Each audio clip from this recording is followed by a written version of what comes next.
hackers, cyber terrorists, computer hacktivists associated with Anonymous. In my opinion, hacker is a good word. A hacktivist is someone trying to use computers for the social good. There's a heuristic thought to hacking. There's a scientific curiosity.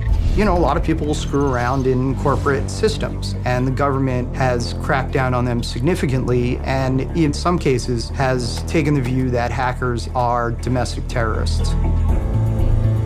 It occurred to me, like, you know, at some point the FBI is going to catch up with these folks, and at some point someone's going to need a lawyer. We are Anonymous.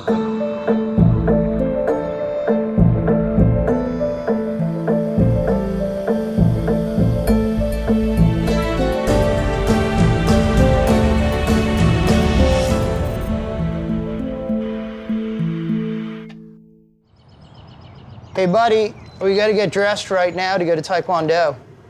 Let's go.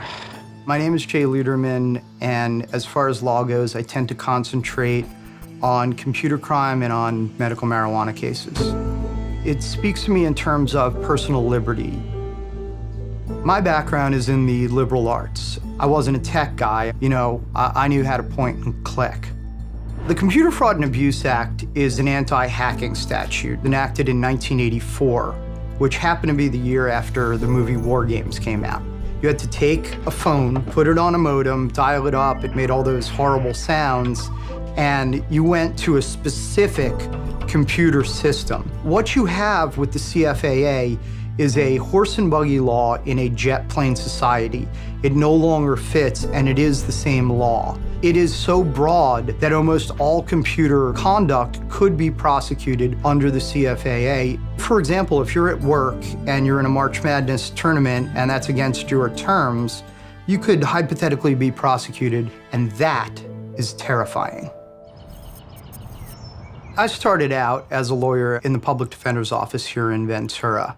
Over and above the cases I was assigned, I was always looking for, I guess you can call it cause work, something that was bigger than just one person, one case.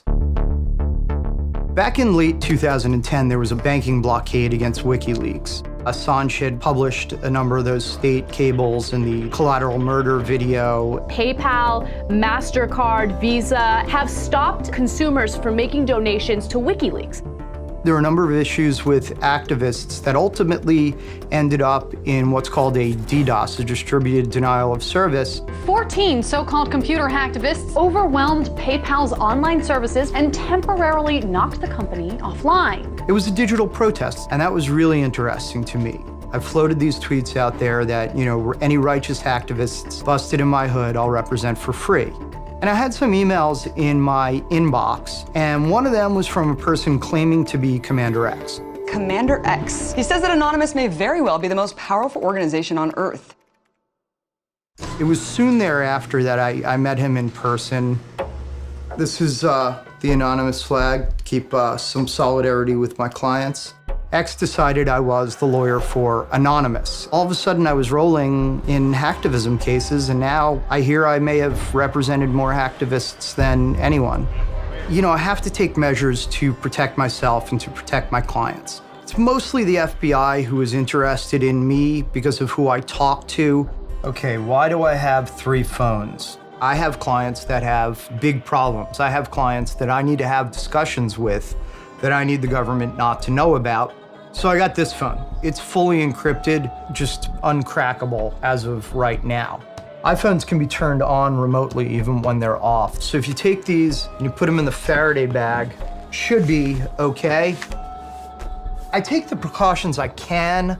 I really want to make sure that I follow the top state bar rule, which is maintain your client's confidence is inviolate. So, real or imagined, this is part of my life.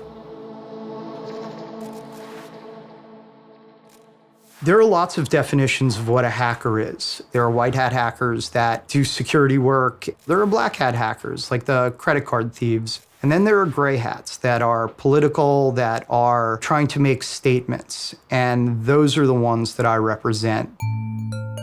I don't know how to code. I don't speak those languages. But what I do know is that code is a language. And that's the way I went into this. I went into this as a lawyer. Defense attorneys have never been popular, and I recognized that when I went in.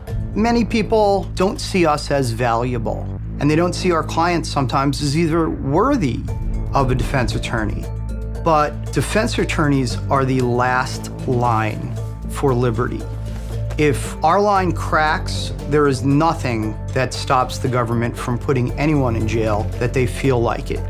So whatever you think about what we do as defense attorneys, we're not just protecting our clients, we're protecting your rights.